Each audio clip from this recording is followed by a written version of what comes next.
पूजा वो विधि है जिसके द्वारा हम अपनी ऊर्जा को एकत्रित कर ब्रह्मांड की महाऊर्जा से जोड़ते हैं।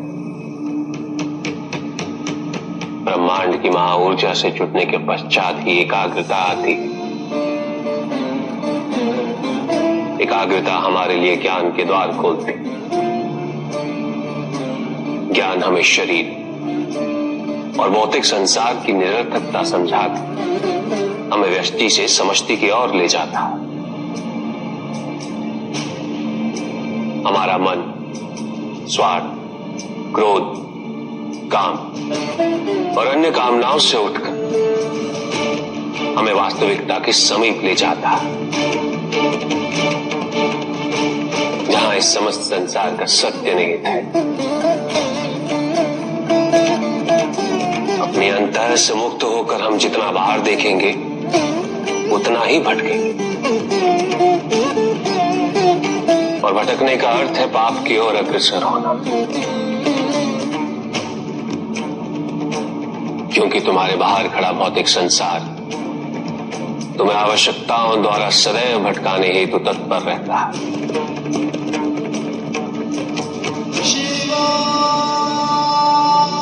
वो तुम्हारे सामने आवश्यकताएं पैदा करता चला जाएगा और तुम उन आवश्यकताओं की पूर्ति करने हेतु उचित और अनुचित को भूलकर कब पाप कर्मों में लिप्त हो जाओगे तुम्हें पता ही नहीं चलेगा।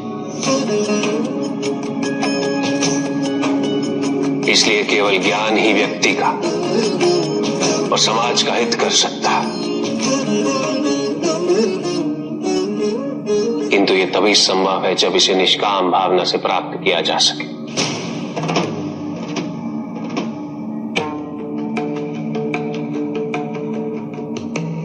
जब तक संसार में स्वार्थ हेतु पूजा होती रही, इस संसार से कष्ट दूर होना संभव नहीं।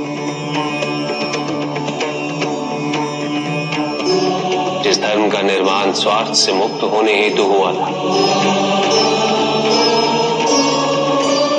सब उसी धर्म को स्वार्थ पूर्ति का साधन समझने लगे।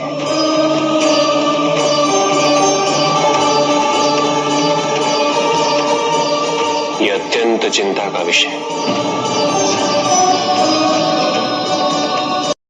इस संसार में, इस प्रकृति में 3 गुणों का समावेश है, रजस, तमस और सत्व। संसार के निर्मित रूप से चलने के लिए इन तीनों का संतुलन अनिवार्य है।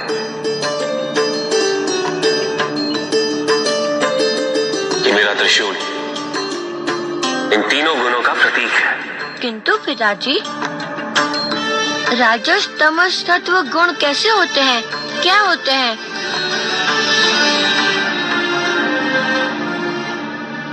प्रकाश, ऊर्जा, क्रोध, आवेश, गति, परिवर्तन, आकांक्षा,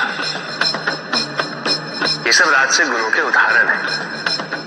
जन्म भी रजस है और बालपन भी रजस है। उसी प्रकार अहंकार, अज्ञानता, आलोचना, ईर्ष्या, द्वेष, मृत्यु, वृद्धावस्था, ये सभी तात्विक गुण के प्रतीक हैं। जैसा कि तुम देख सकते हो पुत्र, इन दोनों का संतुलन बनाए रखना इस संसार के कल्याण के लिए अनिवार्य है, किंतु उसके लिए अनिवार्य है इनके समक्ष एक तीसरा गुण होना। उसी लिए उत्पत्ति हुई है सात्विक गुण की। शुद्धता, जगत कल्याण के प्रति समर्पण, पवित्रता, समर्पण, यौवन, परिश्रम, विकास, निरंतरता, सत्य,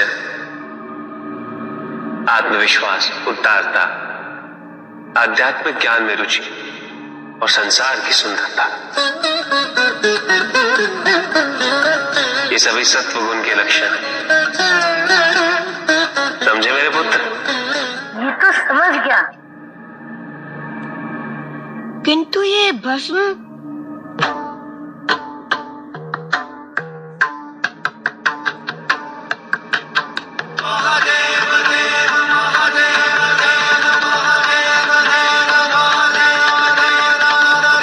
मृत्यु के पश्चात देह जलाने से सब कुछ नष्ट नहीं होता, भस्म रह जाती और यही बनती है प्रतीक हमारी आत्मा की, जो अनश्वर है, शाश्वत है। समझ में आया पुत्र? समझ तो रहा हूँ। समय के साथ सब कुछ परिवर्तित हो रहा, क्योंकि हमारी चेतना निरंतर विकसित हो रही। नए दृष्टिकोण उत्पन्न होते, नए प्रश्न उठते, नई समस्याएं उत्पन्न हो रही।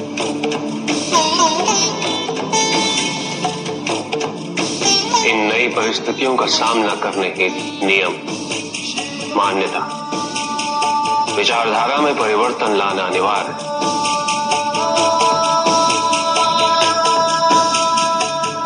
ताकि नए समाज को इसे अपनाने में कठिनाई न हो। किंतु ध्यान रहे, उन सिद्धांत, उन विचारधाराओं के मूल स्वरूप में कोई परिवर्तन नहीं होना चाहिए। क्षमा करना अत्यंत कठिन होता है कुछ, और वो भी ऐसे अपराध की। किंतु जो मेरे सच्चे भक्त हैं, उनके हृदय में दया का कभी अभाव नहीं होता।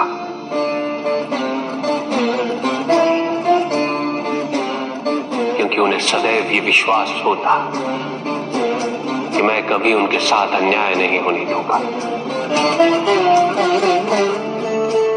तुमने अपनी दया का प्रमाण देकर अपनी सच्ची भक्ति को सिद्ध किया, और मैं अपने सच्चे भक्तों की पीड़ा कभी सहन नहीं कर सकता। धन्य हो तुम्हारे मन में संसार के कल्याण के प्रति भावना वास करती। तुम्हारी भक्ति, तुम्हारी पवित्रता के कारण मैं सदैव यही रहूंगा। अनंत काल तक ये समस्त संसार तुम्हारी करुणा का स्मरण करता रहेगा। इसलिए ये धाम घुश्मेश्वर ज्योतिर्लिंग के नाम से प्रसिद्ध होगा।